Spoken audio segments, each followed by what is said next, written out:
Bonjour Hélène Grégoire, bonjour Asa Youssef, bienvenue à Choc FM 105,1 dans le cadre du projet Stop Racisme, initié par Choc FM et rendu possible grâce à l'appui du gouvernement du Canada. Donc, mesdames, bienvenue, vous œuvrez auprès du Collège de la Cité. Donc, on va vous présenter en premier lieu. Alors, Hélène, peut-être définitivement nous expliquer votre rôle. Oui, bonjour Annick, merci beaucoup de nous avoir invités. Ça me fait bien plaisir d'être avec vous aujourd'hui. Donc, moi, je suis la directrice. Je suis Hélène Grégoire, directrice de la Cité à Toronto. Je suis encore assez nouvelle dans le rôle. J'ai commencé au mois de janvier. Et puis, je dirais que mon rôle, c'est en partie d'assurer le bon fonctionnement, la qualité des programmes postsecondaires pour nos étudiants, puis favoriser leur réussite. Et puis aussi, de bâtir des liens avec la communauté. C'est quelque chose que l'équipe de Toronto fait là, depuis quand même plusieurs années. On s'efforce vraiment d'ancrer le collège dans la communauté, d'être à l'écoute, puis de répondre aux besoins de la communauté. C'est important pour nous là, d'être pertinent. Puis c'est un travail qui est continu. Et bien sûr, vous êtes posé dans les édifices de l'Université d'Ontario français, n'est-ce pas? Exactement. Depuis le mois de novembre, on a aménagé dans l'édifice qui se trouve sur la rue Jarvis, Lower Jarvis. Oui, voilà, dans le siège social, au cœur du siège social de l'UOF. Et vos cours se donnent en présentiel ou en ligne, ou les deux? Ça se donnait jusqu'à maintenant, là, à cause de la pandémie. C'était un mélange de cours en ligne et de cours en ligne avec des modules autoportants, puis avec des professeurs à distance. Mais là, on commence notre session de printemps-été le 4-5 juin, puis on commence avec des cours là, sur place dans les nouveaux locaux qui vont être offerts en co-modal. On a bien hâte d'avoir des étudiants des professeurs sur le campus. Oui, je comprends. Merci Hélène. Donc, je me tourne vers Asa. Asa, expliquez-nous votre rôle. Définitivement. Moi, je suis ravie d'être parmi vous aujourd'hui. Merci encore pour l'invitation. Donc, moi, c'est Asa. Je suis la superviseure des programmes et des services étudiants à la Cité à Toronto. Mon rôle consiste à la prestation et programmation de nos programmes, superviser l'expérience des étudiants et leur cheminement afin qu'on puisse réaliser vraiment notre mission de former des étudiants qui pourront réussir dans leur carrière et contribuer à cette fierté franco-ontarienne et canadienne d'une façon générale.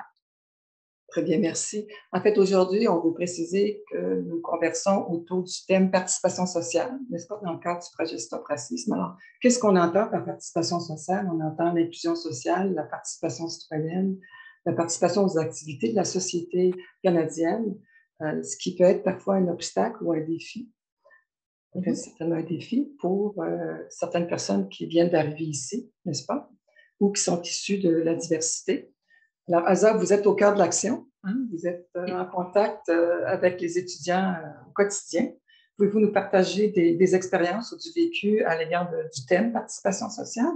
Définitivement. Donc, d'une façon générale, à la Cité, nous, on accueille et on valorise la diversité, pas seulement des membres, mais aussi de nos étudiants.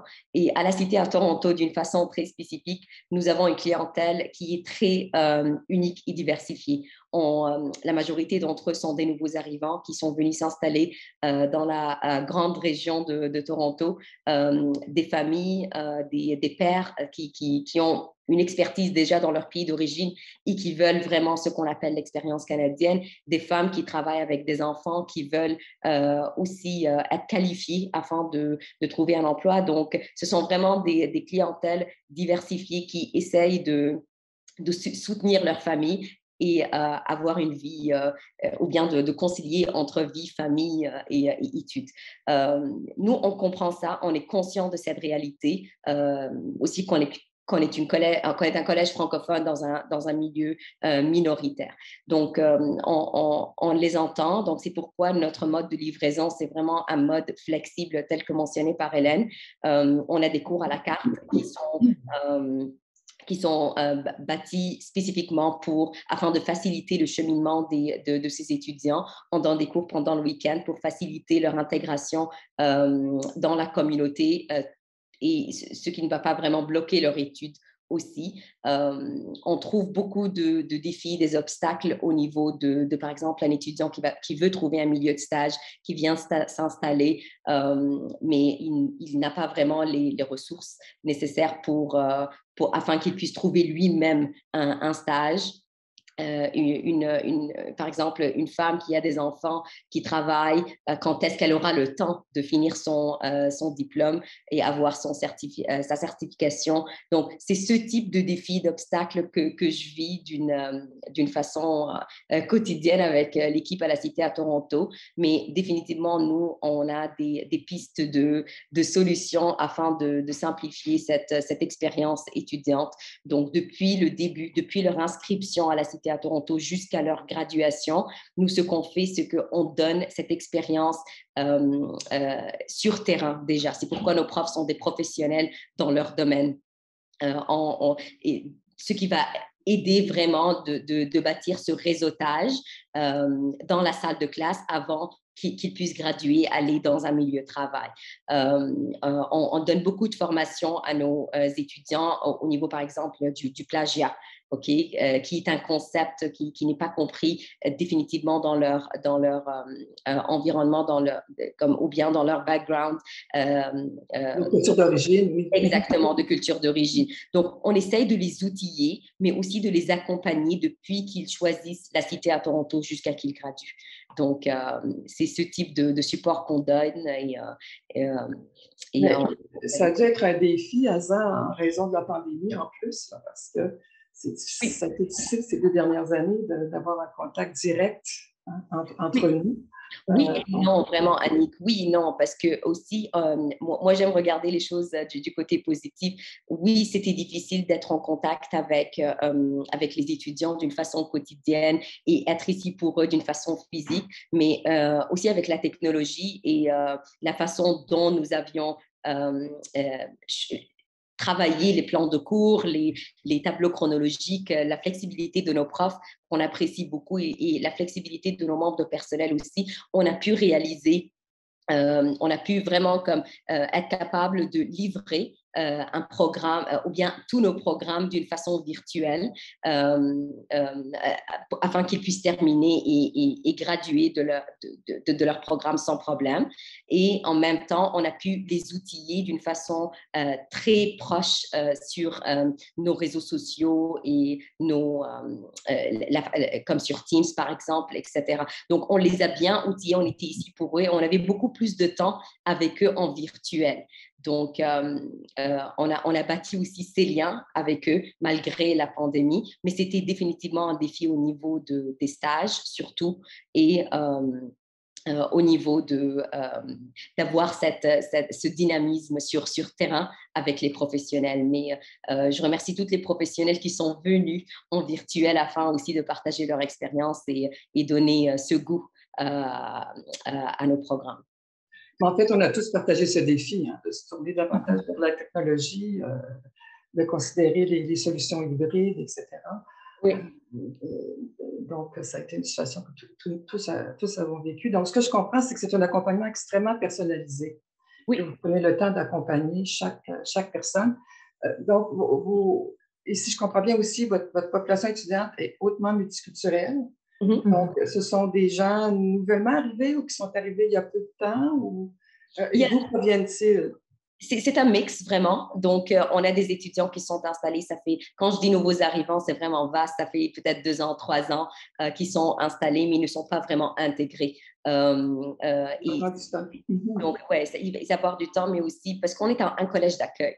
Et ce que je dis toujours, c'est important qu'on puisse bien les accueillir pour qu'ils puissent avoir cette passion vers la communauté francophone et pour qu'ils puissent investir là-dessus. Moi, je viens d'une famille immigrante moi-même et parce que j'étais bien accueillie pendant les années de mon secondaire, j'étais pas mal intégrée dans la communauté francophone depuis mes années de secondaire dans des organismes à but non lucratif.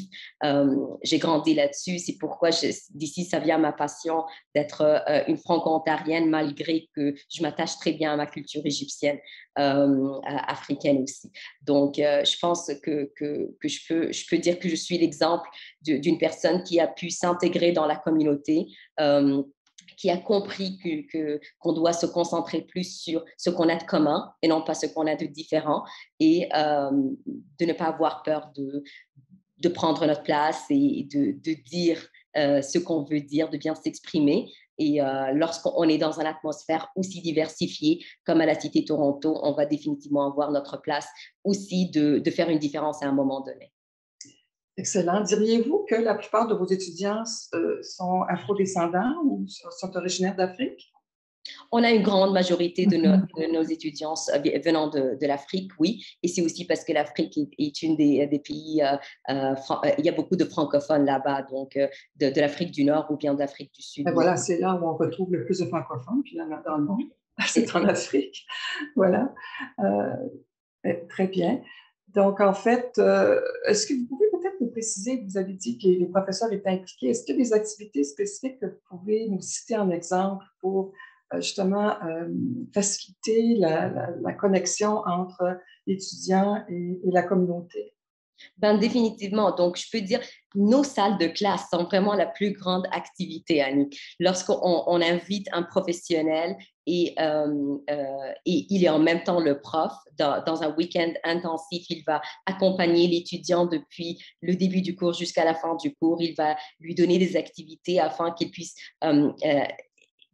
il puisse donner comme du réseautage dans son milieu de travail. Je pense que ça, c'est une des plus grandes activités qu'on offre à nos étudiants. Aussi, on donne définitivement des formations à plusieurs niveaux à nos profs et on invite des étudiants aussi. Ça commence à s'épanouir de plus en plus à la Cité à Toronto. Notre population s'agrandit.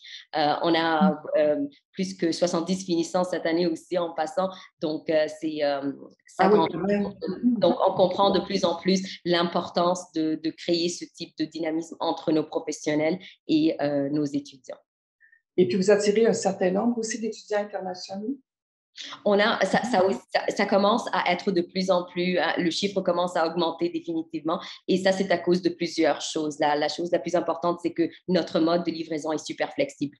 Donc, ça aide un étudiant international de se joindre à nous, à suivre ses cours malgré le temps qui est différent. Par exemple, les 7 heures de différence entre l'Afrique et le Canada, les cours sont en mode synchrone, donc il peut regarder le cours par la suite afin qu'il puisse aller à sa propre comme autonomie, pace, comme on dit. Les programmes commencent aussi à attirer beaucoup d'étudiants internationaux.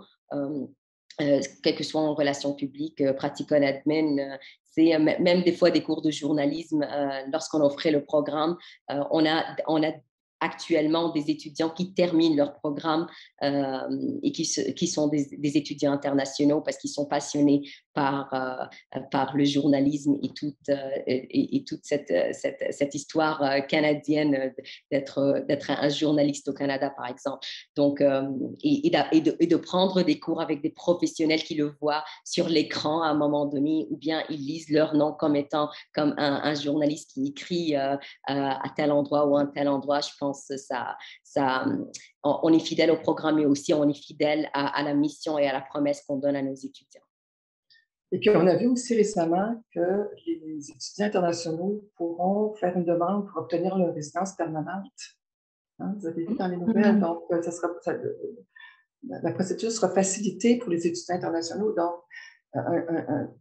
ça indique qu'un grand nombre d'étudiants internationaux éventuellement vont immigrer, vont faire la demande de résidence permanente pour immigrer et devenir des nouveaux immigrants au Canada. Merci beaucoup, Aza. Merci beaucoup. Information très détaillée. Alors, je me tourne vers Hélène. Hélène, peut-être nous préciser quel est votre menu, c'est-à-dire quels sont les cours, les programmes que vous offrez présentement. Oui, présentement, on offre 5 programmes. On a le programme de service à l'enfance, puis je vais y revenir à celui-là. On a aussi relations publiques, journalistes, comme Aza l'a dit, on termine le programme présentement. On a un programme d'autisme, un post-diplôme en autisme et sciences du comportement. Et puis, on a une pratique en administration des affaires. Et puis, on va commencer dès cet automne un post-diplôme en santé mentale et toxicomanie. Mais celui de service à l'enfant, je voulais y revenir parce qu'on l'offre aussi en format avec reconnaissance des acquis. Donc, celui-là, c'est justement un programme là, qui dessert beaucoup une population qui est immigrante, beaucoup de femmes qui sont dans leur trentaine, quarantaine, qui sont déjà sur le marché du travail souvent, mais qui souvent travaillent dans les garderies, mais un salaire bas parce qu'elles ne sont pas éducatrices qualifiées encore. Donc, elles veulent revenir aux études pour se qualifier. Et puis, donc, avec notre programme, ça nous permet de reconnaître l'expérience qu'elles ont déjà acquise. Si elles ont déjà 6 mois d'expérience, on peut leur faire des évaluations pour faire reconnaître là, certains crédits, ce qui leur permet de terminer leurs études beaucoup plus rapidement. Donc, je pense que ça, c'est un exemple concret là, où est-ce qu'on réalise que ces femmes-là doivent concilier famille, travail, études. Elles ont de l'expérience à reconnaître et puis on leur facilite la tâche en leur permettant là, de terminer plus rapidement, d'investir aussi moins d'argent là, dans leurs études, puis d'être capable de se qualifier, puis ensuite de monter un peu plus dans les services à l'enfance, d'avoir des meilleurs postes par la suite. Donc, vous diriez que ce programme, en fait, attire un grand nombre de nouvelles immigrantes, de femmes issues de Oui, c'est vraiment la majorité des étudiants du programme. Il y a quelques étudiants aussi, je dis étudiantes, là, il y a aussi une majorité, c'est des femmes, mais il y a quelques étudiants également. Très bien. Donc, on parle de la participation sociale, de l'inclusion sociale, de viser l'équité, l'égalité. Hélène, pouvez-vous nous parler des politiques ou des principes de la cité à l'égard justement de favoriser cette équité et cette égalité pour la population étudiante, en fait, la communauté du collège? Mm-hmm. Oui, la Cité a une déclaration qui a été mise en place l'année dernière, en janvier 2021. C'est une déclaration sur l'équité, la diversité et l'inclusion. Et puis, ça a été fait après aussi qu'il y a un comité qui a été mis en place, un comité stratégique qui s'appelle Unicité, qui est composé de personnes à travers la Cité, le collège. Vous savez, pour ceux qui ne savent pas, la Cité, le campus principal est à Ottawa. On a quelques campus. Nous, ici, c'est un petit campus à Toronto, mais c'est un gros collège avec au-dessus de 5000 étudiants. Donc, un des plus gros, le plus gros collège de langue française à l'extérieur du Québec.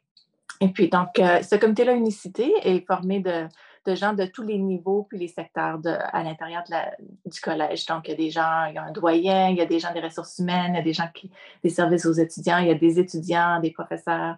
Donc, vraiment, on essaie de représenter un peu les différents secteurs de la cité pour qu'il y ait du buy-in, si on peut dire, là, que tout le monde sente que c'est l'affaire de tout le monde, l'inclusion. Tout le monde doit faire sa part. Et puis, donc, ils ont travaillé ensemble sur cette déclaration-là qui comprend plusieurs principes et des engagements. Je ne vais pas tous vous les nommer, là, mais parce que la déclaration, elle est disponible sur le site web de la Cité, si ça intéresse, sur le site public, si ça intéresse les gens. Mais par exemple, il y a des principes qui reconnaissent que la diversité constitue une richesse, puis qu'une culture d'inclusion et d'équité est nécessaire pour le bien-être de tout le monde, de tous les étudiants, puis la réussite de tous les étudiants, le bien-être du personnel aussi. Et puis, ça nous engage aussi à avoir un leadership proactif pour éliminer les obstacles qui entravent là, le parcours des étudiants puis du personnel, puis créer des opportunités de développement équitable pour toute la population du collège. Puis parmi les engagements, encore là, il y en a plusieurs, mais si je vous en nomme quelques-uns, il y aurait créer un milieu accueillant, inclusif et sécuritaire pour l'apprentissage et le travail. Je pense que Asa a donné des bons exemples de comment on fait ça concrètement. Il y a aussi développer les compétences des administrateurs, des professeurs et membres du personnel en inclusivité et en équité. Donc ça, il y a déjà des formations qui ont commencé à être données sur les pratiques antiracistes parmi le personnel et puis aussi l'empathie et la compassion. Et puis là, il va en avoir d'autres. Elles sont offertes là, à plusieurs reprises, puis il va en avoir d'autres formations qui vont être faites dans le futur également. Un autre engagement, c'est d'établir des relations privilégiées avec des partenaires et des fournisseurs qui partagent nos valeurs, puis qui offrent des opportunités aux étudiants ensuite d'avoir des expériences de travail, de s'intégrer dans un milieu de travail diversifié. Il y a aussi développer les connaissances, les connaissances et évaluer l'efficacité. Donc ça, c'est essayer d'amasser des données un peu pour mieux comprendre notre population, puis pouvoir mesurer l'impact. Donc, il y a un sondage, par exemple, là, que le personnel est invité à compléter. Et puis, il y a aussi, c'est sûr qu'on essaie d'améliorer les pratiques d'embauche. Donc, les gens qui sont sur les comités d'entrevue ont commencé à avoir aussi la formation pour reconnaître leurs biais inconscients quand ils font des entrevues. Puis, il y a un nouveau bureau qui va être établi sur l'équité, diversité et inclusion, qui va être établi dans la prochaine année, l'année qui vient.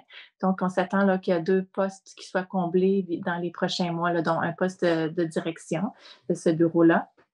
Puis il y a plusieurs, donc ça, c'est les principes et les engagements, disons, puis les structures. Puis dans le concret aussi, il y a des activités aussi, il y a beaucoup de célébration de la diversité, des événements qui ont été faits pendant, par exemple, le mois de l'histoire des Noirs, la réconciliation. Et puis, je pense que je voudrais aussi vous souligner que notre présidente est toujours présente, puis elle montre que c'est important, que c'est une priorité pour elle, l'inclusion. Donc, on le voit là à partir des leaders les plus haut placés à la cité. Et puis, tous les gens sont invités, là, comme je disais, c'est l'affaire de tout le monde. Alors, tous les gens sont invités à proposer des initiatives, puis il y a une façon là, d'aller chercher le soutien justement du comité unicité, puis d'aller chercher des ressources si on veut mettre en œuvre des initiatives qui vont favoriser l'inclusion puis la diversité. C'est tout un menu. Oui. On va se diriger vers le site pour les détails, mais merci beaucoup, Hélène. En terminant, est-ce que vous voulez mentionner des projets futurs ou des activités spéciales qui viennent? Vous avez mentionné votre soirée de remise des diplômes, c'est quand même un événement important. Oui. Oui, ça, on a bien hâte. C'est le 7 juin, ça s'en vient. Ça va être une belle célébration. Puis pour moi, une occasion de rencontrer les étudiants et les étudiantes en personne, parce qu'à date, comme ils étaient tous en ligne, j'ai eu quelques échanges avec eux, mais j'ai bien hâte de pouvoir célébrer avec eux. Et puis, en termes d'inclusion, d'équité, je pense qu'on continue le travail. Hein. C'est un travail quotidien. Puis oui, c'est vrai qu'on a pris là, plusieurs engagements, mais en même temps, je dirais qu'on est encore au début du travail. On fait un travail de réflexion, de prise de conscience. Je pense donc, il reste beaucoup de travail à faire, mais au moins, je pense que maintenant, le dialogue est ouvert. On se parle plus ouvertement qu'avant. Alors, c'est sûr qu'on va continuer à avoir plein des ateliers là, à l'interne et avec nos partenaires aussi pour continuer à apprendre ensemble. Oui, on va poursuivre le dialogue. Aza, est-ce que vous vouliez ajouter?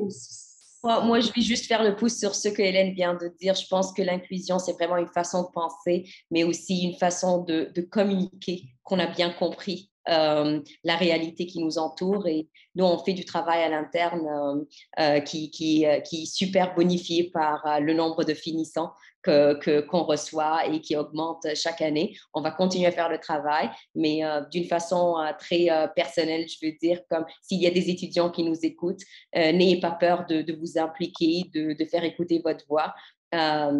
De vous impliquer. Il y en a des organisations à haut niveau prestigieux comme à la Cité à Toronto qui vont bien reconnaître vos expériences et votre implication dans la communauté francophone, et j'en suis un exemple.